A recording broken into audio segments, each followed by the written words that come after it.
Chris. Chris. Chris. Bennett. My name is Chris Bennett, and I appreciate the opportunity to speak here. I'm representing myself, just a private citizen, and over the last 8 years I've been developing a project which has the goal of educating people about how to recognize the symptoms of child abuse.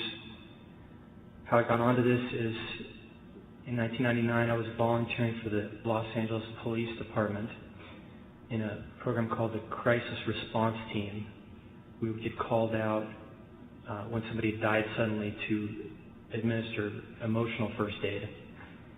And I became super overloaded with stress and unable to work, so I started going to UCLA's medical library, where my father has been a professor of medicine, and reading all about stress and health, and copying really valuable studies, which the information I'd never heard, and it's not really discussed publicly. So somebody was asking about best practices. I found the best practices, and they're mostly not being followed by the mainstream.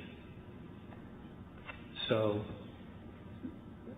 I have way too much more information that can fit into 3 minutes, but I wanted to briefly go through some of the information that I'm bringing to this. The handout that I gave you is a chart I put together of all the symptoms of mental disorders that kids are being diagnosed with. As you can see, I put it in a chart next to the symptoms of stress, and the symptoms are identical.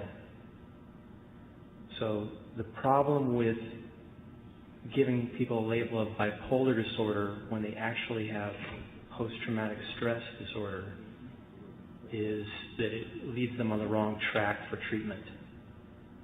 Bipolar disorder is commonly thought of as incurable and with a genetic cause, and abuse is curable and it's got a human cause.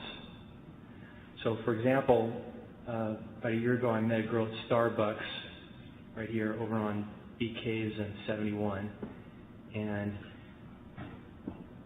she was a young girl, so I said, well, are you in college or something? And she said, no, I had a really hard time in school, so I quit. And she said, I have ADD, attention deficit disorder. So I said, well, did you know that the symptoms for ADD are the same as stress? She said, no. So we talked a little bit more, and it turned out that when she was diagnosed with ADD, her parents were fighting a lot, and she was getting bullied at school.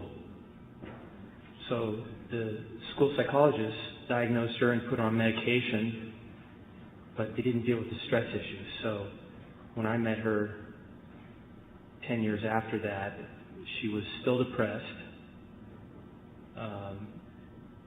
She was smoking cigarettes and taking illegal drugs.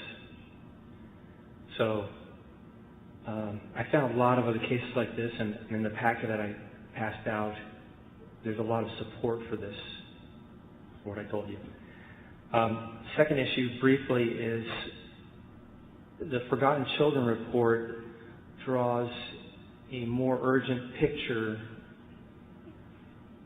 about the situation in foster care than, sort of the way it's being discussed here today. The Forgotten Children report, I got it here, I read it, and it says that there's an emergency, that it's an urgent situation, that kids are being abused and there's not enough resources. So I would like to suggest that this committee participate in helping set up what Carol Strayhorn suggested, which was an ongoing committee that's working on fixing these problems. She called it a crisis response committee or something. So, because then they're working on it every day, whereas everybody here is working on dozens of issues every day. So it's maybe, you need that kind of help from a special committee.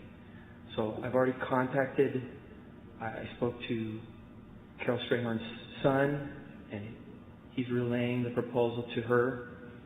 I've invited her to be part of the team, and I've gotten in contact with a number of other experts, psychologists, who I believe would provide a new direction for the solutions that you're creating here.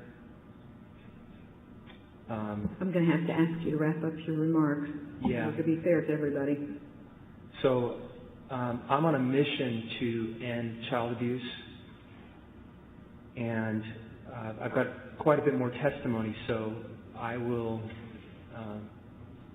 seek ways to connect with this committee, and so that my testimony can get fully understood.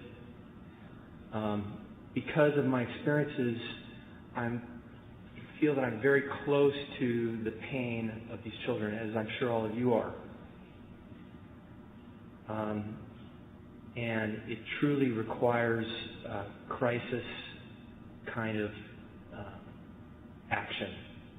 Well, we certainly appreciate your passion, and I think all of us share your mission. So we look for all the help we can get. Okay. Thank you. Sandra Donahue.